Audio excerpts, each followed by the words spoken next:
ensemble, mais c'est comme la journée la plus longue de l'année. Fait que même s'il fait chaud, même si vous avez chaud, là, il y a toute cette place-là pour danser, pour vous approcher. Ayez pas peur, personne ne va vous manger. Il y a pas comme on dirait qu'il y a comme une ligne invisible. Je sais pas pourquoi vous pouvez vous rapprocher, inquiétez-vous pas.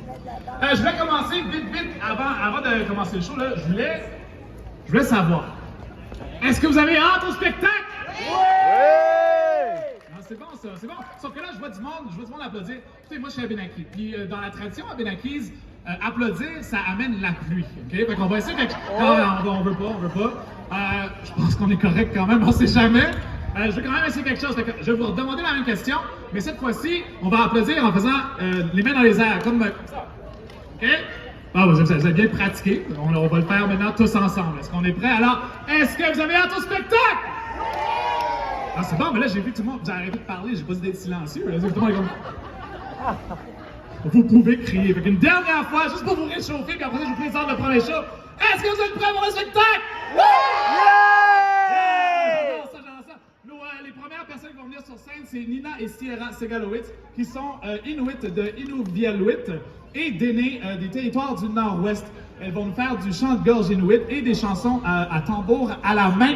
Alors on les accueille, je vous donne la permission d'applaudir, on les applaudit très fort! Oh!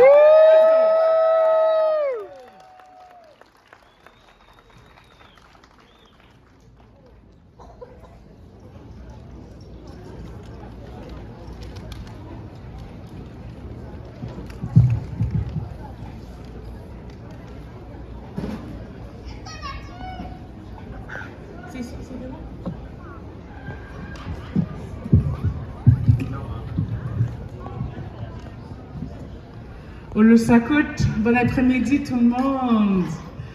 On est très contents d'être parmi vous aujourd'hui, c'est une belle journée.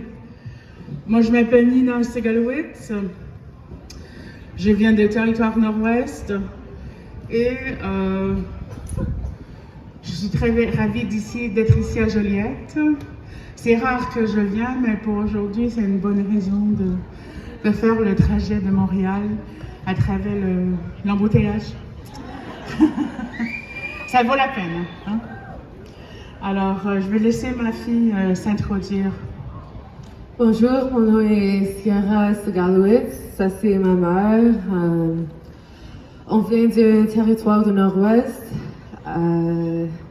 Aujourd'hui, on va chanter le chant de gorge inuit. Alors, oui, merci, oui.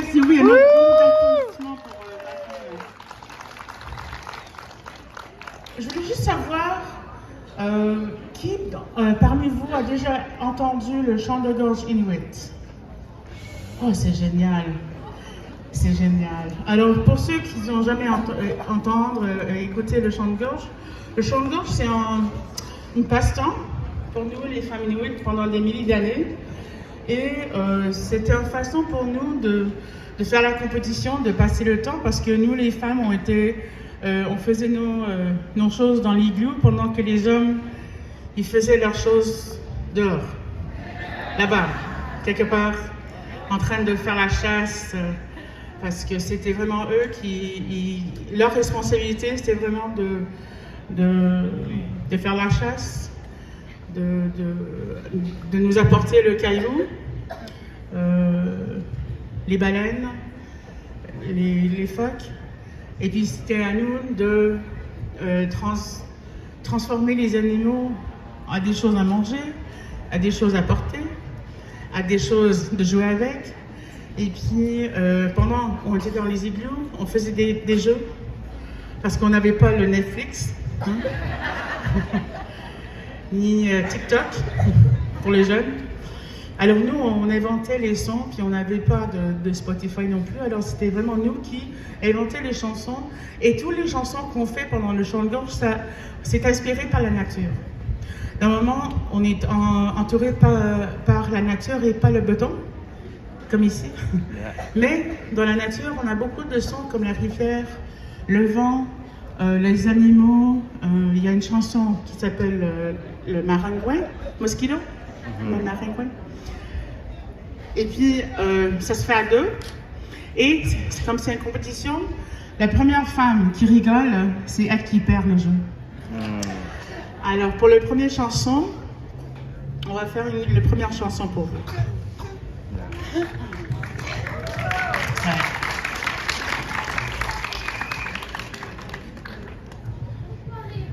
Normalement, c'est les femmes qui le font. Il y a des personnes qui me demandent est-ce que c'est juste les femmes qui peuvent le faire. Je veux dire que ça prend l'effort. C'est un peu douloureux. Les hommes, ils ont leur propre chanson, mais les femmes, chacun, les femmes, on avait ces chansons, mais les hommes aussi, ils avaient leur chanson. Alors, celui-là, c'est le chanson de l'ours polaire qui court après le husky, le chien.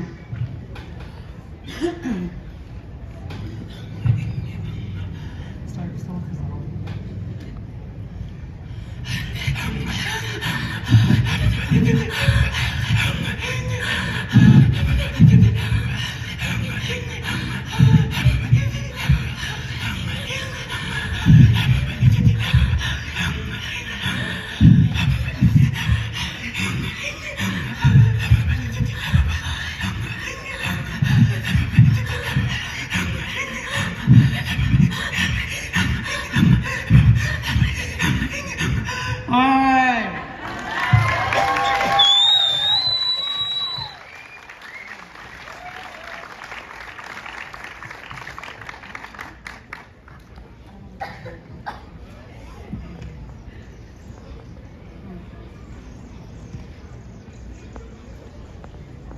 Alors, j'ai oublié de mentionner quelque chose de très important et je voulais vous souhaiter une très bonne journée, la journée internationale des Autochtones et des peuples indigènes.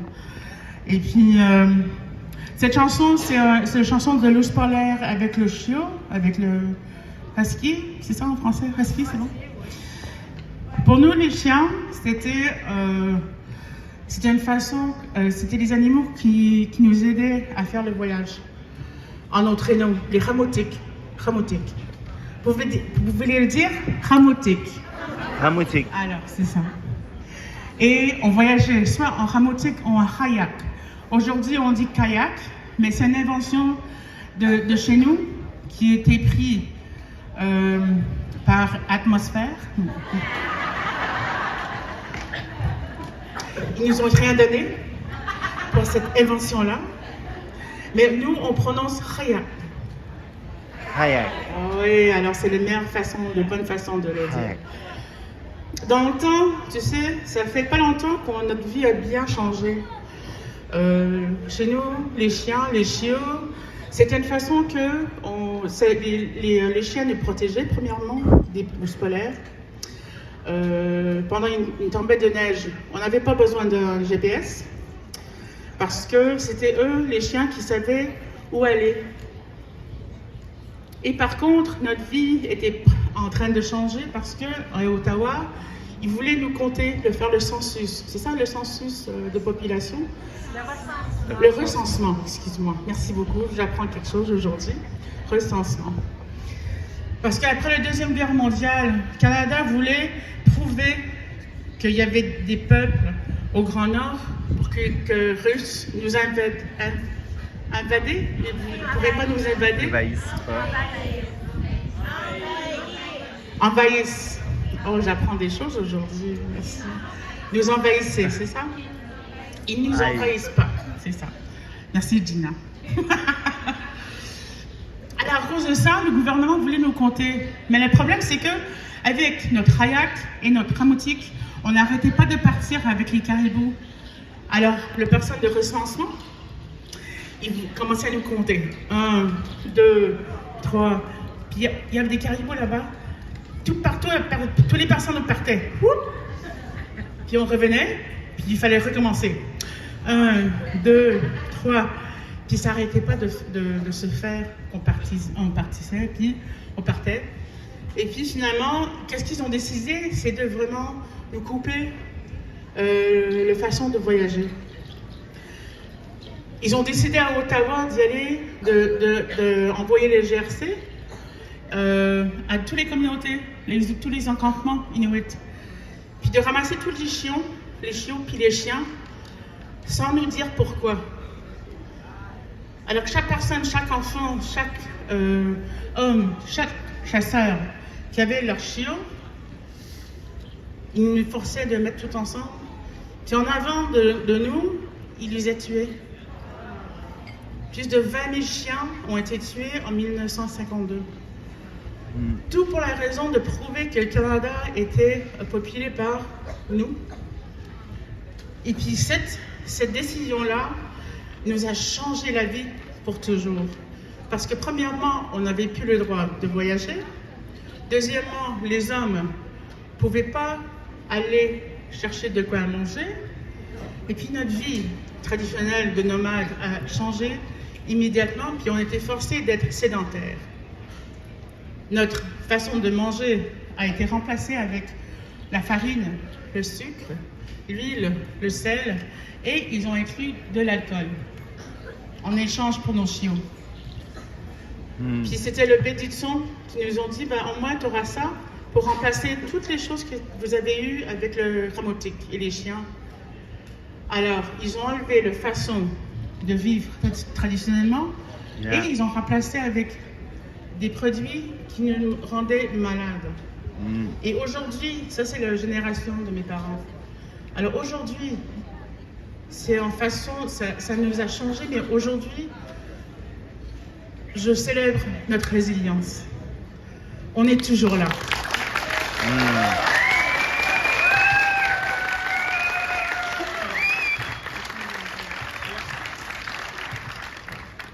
Alors, pour changer un peu l'humeur, on va chanter la chanson de l'amour.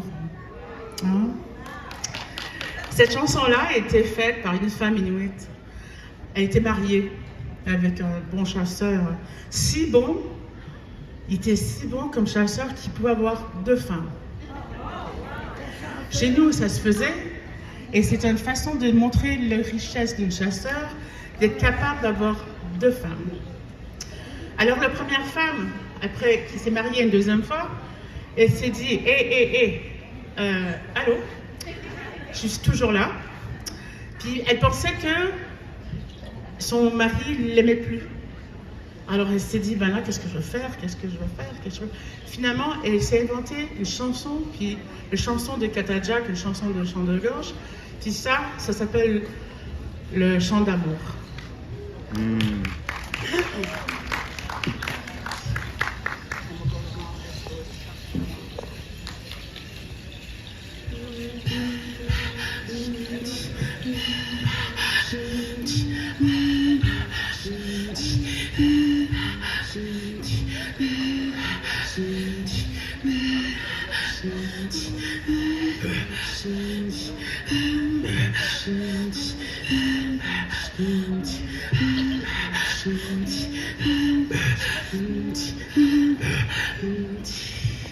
Les chansons d'amour. Celui-là est plus doux. Hein? Alors, la prochaine fois que vous aurez un dispute chez vous, non, je dis des blagues. Alors, les chansons, c'est un répertoire. Hein? Les chansons qu'on chante aujourd'hui, c'est un répertoire. Puis, on n'invente pas des chansons. C'est vraiment des chansons, des sons que ça fait des milliers d'années qui étaient passés en mère en fille. On a presque perdu ces chants-là parce que, encore une autre fois, le gouvernement pensait que les missionnaires, les personnes de l'Église, ils ont monté au Grand Nord pour nous forcer de devenir des chrétiens. Et ils pensaient que le chant de gorge faisait partie du diable. Parce qu'ils ne comprenaient pas que pour nous, c'était juste un jeu. Hein? Ils entendaient les... Ils disaient, oh là là, c'est pas ça. Ils nous disaient, bah, vous êtes plus capable, vous n'avez plus le choix, vous n'avez plus le droit de chanter. Et on a commencé à faire le chant de gorge en cachette. Parce que sinon, ils nous mettaient en prison. Parce que ça faisait partie du diable. La même chose avec le chamanisme. Aujourd'hui, on regarde les Premières Nations, puis il y a beaucoup de communautés qui ont recommencé à faire leur tradition, les cérémonies. utiliser la sauge, des choses comme ça, de médecine traditionnelle. Mais malheureusement, on a perdu tous les chamans chez nous. Parce que vraiment, l'Église a remplacé qui on était. Puis les aînés, ils ont eu trop peur. Mais au moins, ils ont sauvegardé le chant de gorge. Alors les femmes, ils disaient, bon, on va faire ça en cachette. Puis on va garder cette tradition-là. Et c'est pour ça aujourd'hui, moi et ma fille, on sont capables de faire le chant de gorge pour vous.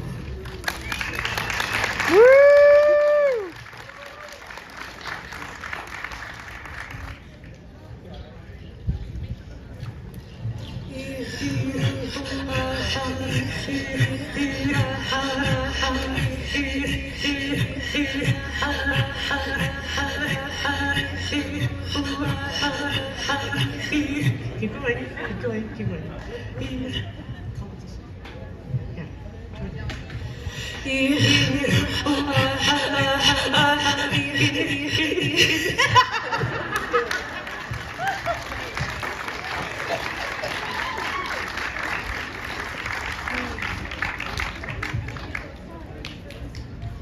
Alors cette chanson-là, ça s'appelle Compétition.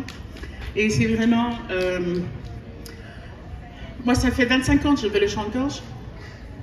Et puis, ça fait depuis qu'elle est dans mon... like, in my belly. Quand j'étais enceinte, qu'elle entend ces chansons-là.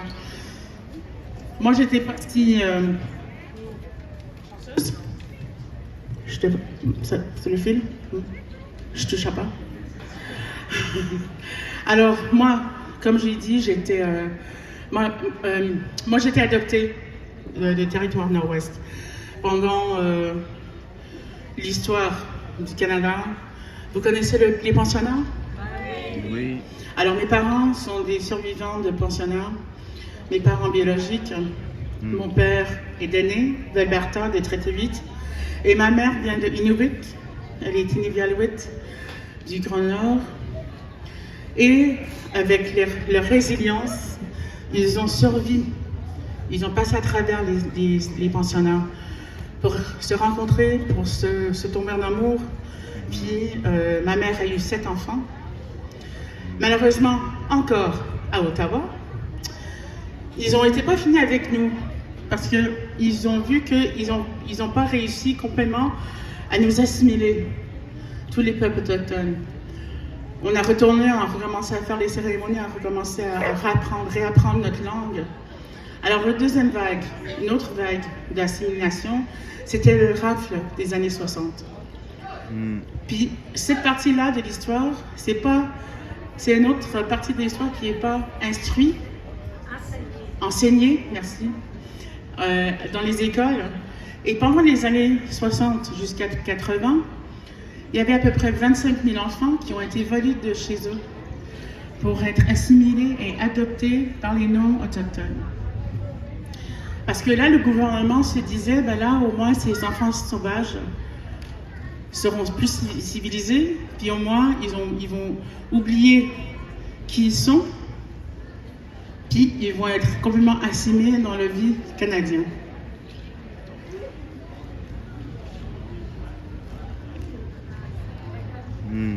Pardon.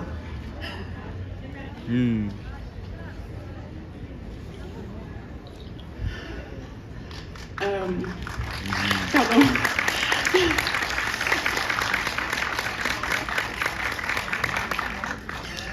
Aujourd'hui, je pense à mes parents. Ma mère, moi j'étais enlevée de ma mère, j'avais 9 mois. Ma mère m'a amenée à l'hôpital pour quelque chose médical. Puis ils lui ont dit, ben, laisse-la, Anne-Marie, parce que mon nom biologique, c'est à naissance, c'était Anne-Marie. Laisse Anne-Marie à l'hôpital, puis demain matin, vous venez la prendre. Puis le lendemain, ma mère et mon père sont venus me prendre, puis j'étais plus là. Puis ils ont expliqué à ma mère, ben, vous êtes une Esquimau, vous êtes sauvage, vous ne savez pas comment élever vos enfants, elle va être mieux dans une famille non autochtone. Puis pendant des années, elle me cependant, à Montréal, il y avait un couple non autochtone qui cherchaient un enfant adopté. Mais ils n'ont pas expliqué à mes parents qui m'ont adopté que j'étais volée, qu'il y avait mes parents biologiques qui me cherchaient. Cependant, tous les mois puis tous les années, mais ils m'ont adopté avec beaucoup d'amour, beaucoup de richesse, beaucoup d'amour puis beaucoup de support. Puis cette partie de l'histoire de Canada n'est pas enseignée, mais aujourd'hui, ma génération est en train de réapprendre qui on est. Puis pour moi, de faire le chant de gorge avec ma fille, je suis en train de guérir ce cercle-là, cette grosse blessure-là.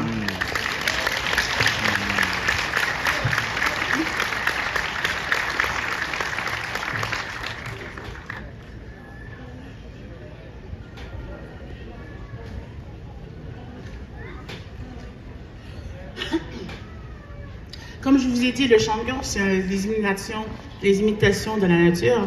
Puis la prochaine, ça s'appelle la rivière. Pour nous, la rivière, l'eau est sacrée parce que sans eau, on ne peut pas survivre. Et avec une journée comme ça, qui fait chaud, on a besoin de l'eau. Levez l'eau pour me montrer c'est qui. Ouais.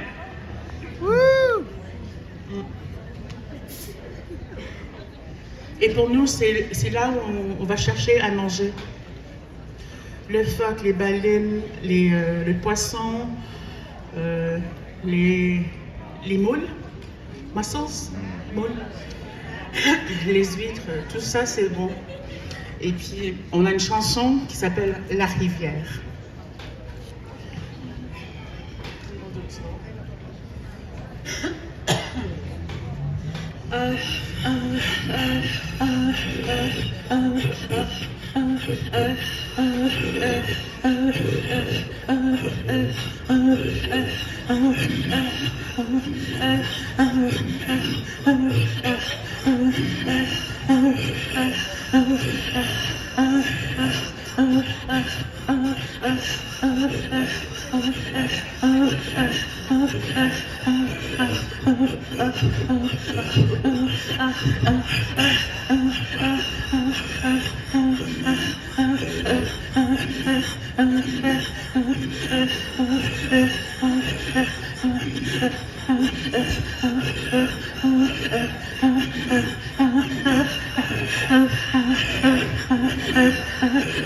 Non, c'est qui a gagné.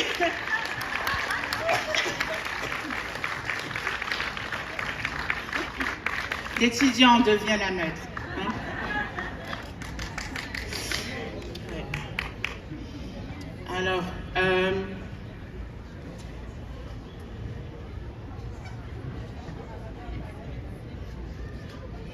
Alors, le chant de gorge, c'est quelque chose que, comme je vous ai dit, c'est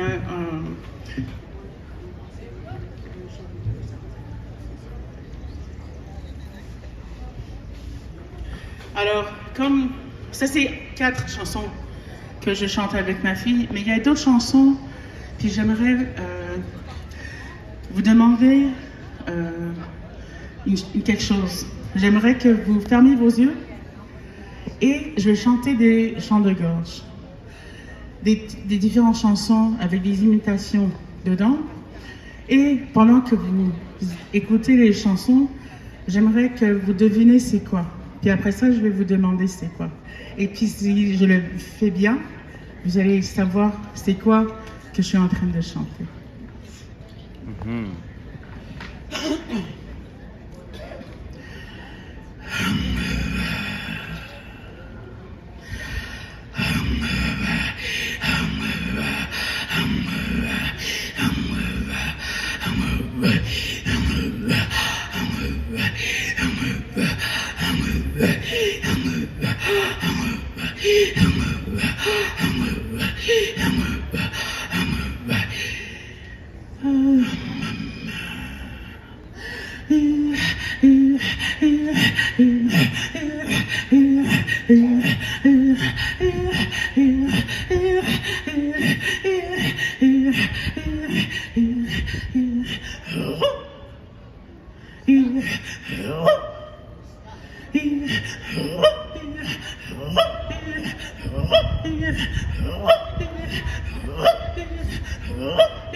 Alors, j'aimerais que vous juste disiez les sons que vous avez entendus.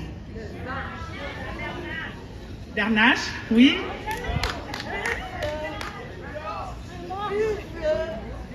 Buffle. On n'a pas de buffle chez nous, mais on a des caribous. L'orignal.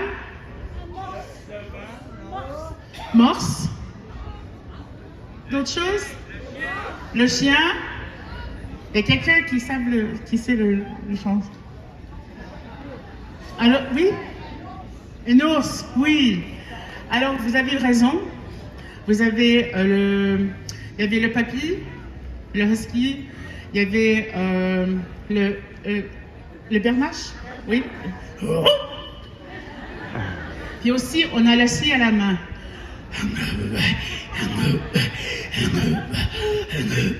Parce que chez nous, même si on n'a pas d'arbre, parce qu'à partir du 55e parallèle, on n'a pas d'arbre. Hein? On a juste des morceaux de bois qui viennent sur les plages. Et bien avec le scie à la main, on fait nos bateaux, on fait nos kayaks, notre tramotique. Et puis, quoi d'autre? Il y avait le chien qui courait. Alors, ça c'est le chant de gorge.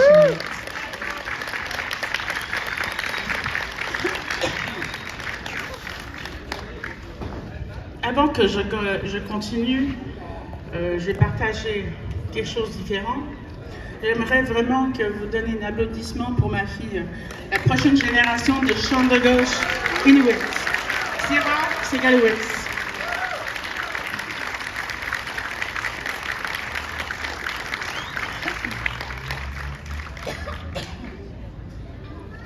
Vous savez, quand j'étais petite, c'était vraiment d'être Inuit, d'être Première Nation, d'être Dene, d'être Mohawk, d'être Cree, d'être Innu, d'être Huron-Wendat, d'être Abenaki, d'être Algonquin, d'être Atikamekw, d'être Mohawk, d'être Mi'kmaq, d'être Maglicite, d'être Naskapi. Dis-moi si j'oublie une nation. Il y en a combien de nations différentes au Québec? Oh là là. Il y a combien au Canada?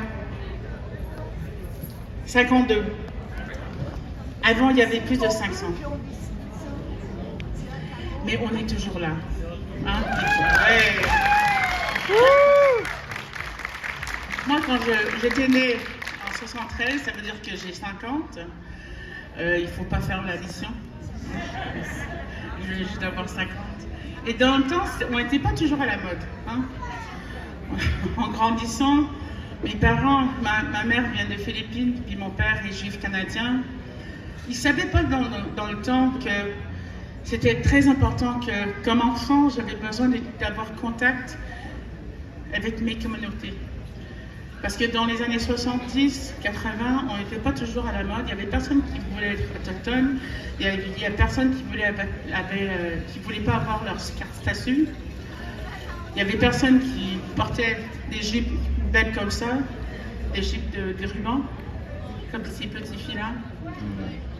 Il n'y avait pas de capteur de rêve, il n'y avait pas de personnes qui utilisaient la chose, parce qu'on était vraiment le mystère, puis on était vus dans les médias, dans les films, dans les images.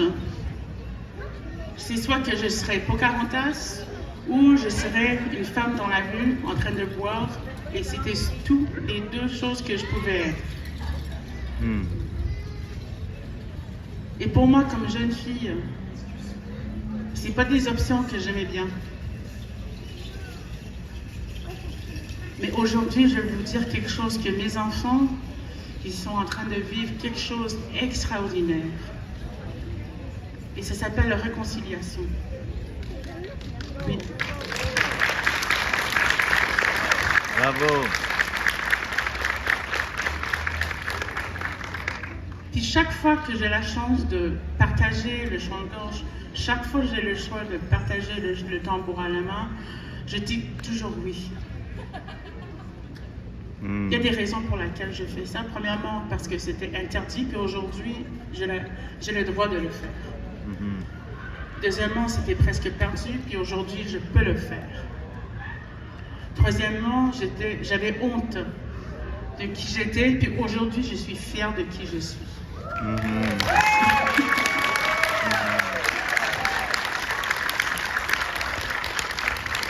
Et quatrièmement, pour moi, c'est le plus important. Comme enfant, je n'avais pas de contact avec ça, puis je voulais vraiment que la prochaine génération, pas juste mes enfants, mais vos enfants aussi, qui sachent qui on est, la beauté de la culture de chez nous, de chez vous, et qu'ils soient capables de se parler et d'avoir le respect que moi, que je manquais comme enfant. Et je vois la différence aujourd'hui. C'est les jeunes qui sont sur TikTok qui disent « Oh, je sais c'est quoi le chant de gorge. Oh, je sais c'est quoi le power. Je sais c'est quoi... » Puis pour moi, je sais qu'on fait notre travail, notre bon travail. Et vous faites, vous, ici, aujourd'hui, vous faites une grande partie de mon guérison, de ma guérison. Parce que vous m'acceptez. Merci. Oui. Parce que vous êtes présente sur une journée qui nous célèbre comme peuple autochtone. Et vous êtes ouverts de qui on est, et vous faites partie de cette réconciliation. Et j'ai beaucoup de hope, l'espoir. Vous donnez l'espoir à cette grand-mère. Je suis grand-mère de 2. Et puis, vous donnez vraiment d'espoir pour les prochaines générations. Et j'aimerais vous remercier. J'aimerais remercier vraiment le groupe, l'équipe qui sont en train de vraiment monter cette belle journée-là. J'aimerais leur donner un main de remerciement. Et c'est vraiment comme des journées aujourd'hui, avec le beau soleil, que j'aime sortir mon tambour à la main. Et ce tambour m'a été donné pendant une conférence. Je voulais vraiment l'acheter, mais ils ont dit non, je vous donne comme cadeau. Et la seule chose qu'ils voulaient, c'est que je chante, quand je chante avec, que c'était pour le guérison. Et aujourd'hui, j'aimerais partager 2 chansons pour vous. La première, c'est une chanson qu'une femme Ojibwe m'a enseignée. Et le deuxième, c'est le chant de guérison d'aînés.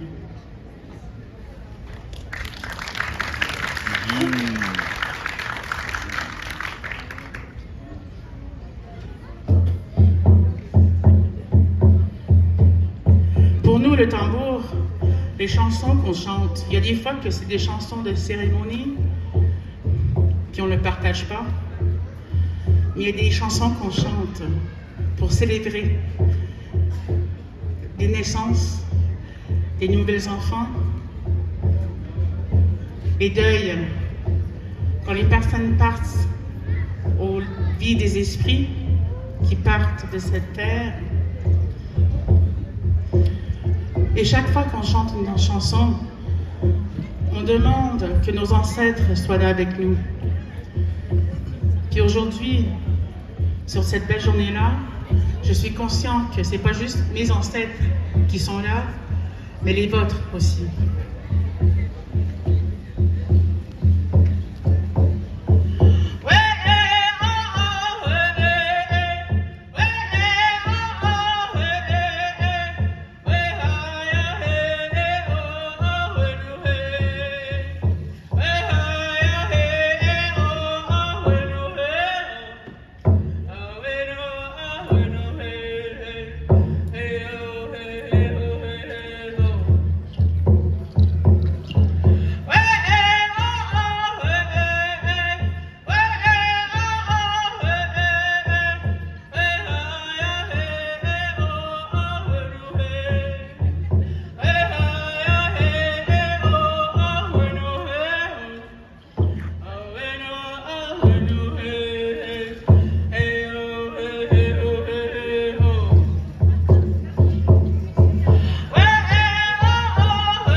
Cette chanson a été partagée avec une femme Ojibwe de Serpent River First Nation à Ontario.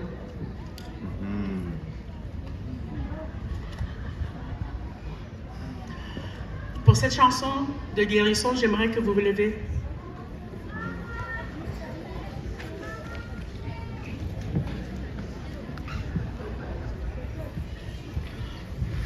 Parce que c'est pour vous honorer. Et de honorer vos ancêtres. Et chaque décision que eux ils ont faite, vous amenez ici, aujourd'hui, dans cette cercle sacré, cette demi-cercle sacré. Et tous les choix que mes ancêtres ont faits m'ont amené ici avec ma fille. Et ensemble, on complète le cercle. Le cercle de guérison.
Thank you so much. Merci. Sierra Segalowitz.